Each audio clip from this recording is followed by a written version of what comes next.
মনে করেন একটা ওয়েবসাইট হচ্ছে আপনি তৈরি করছেন বা ইউজ করতেছেন, ওটার ইউআই খুবই ভালো।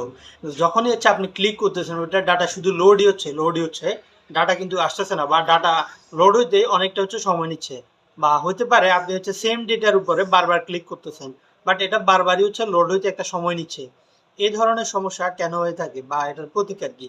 এই ধরনের সমস্যা হয় যখন হচ্ছে আপনি ক্যাশিং ইউজ করবেন না, তখন হচ্ছে এটা বারবার সার্ভারে হিট করে। এতে করে সার্ভার কস্ট বেড়ে যাবে এবং সার্ভার উপর লোডও বেড়ে যাবে। তো এতে করে আপনার সাইডের স্পিড অনেকটাই কমে যাবে। এটা হচ্ছে আপনি ইজিলি ক্যাশিং ইউজ করে আপনি হচ্ছে এই জিনিসটা হ্যান্ডেল করতে পারেন। হয়তো হচ্ছে আপনি ফ্রন্ট এন্ডে ক্যাশিং ইউজ করতে পারেন, বা হচ্ছে আপনি ব্যাক এন্ডে ইউজ করতে পারেন। আপনি যদি ব্যাক এন্ডে ক্যাশিং ইউজ করেন, আপনাকে অবশ্যই রেডিস ইউজ করতে পারেন। রেডিস ইউজের মাধ্যমে আপনি আপনার ডেটাবেসকে স্কেলেবল করতে পারবেন, এবং হচ্ছে আপনি হচ্ছে ইউজারের ডেটা বা স্পেসিফিক ডেটাগুলা আপনি হচ্ছে ক্যাশিং এর মাধ্যমে স্টোর করে রাখতে পারবেন।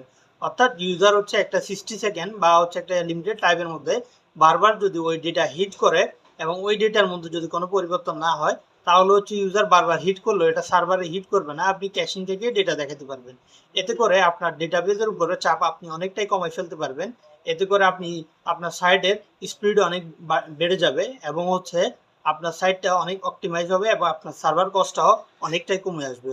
আশা করি বুঝতে পারছেন। ধন্যবাদ।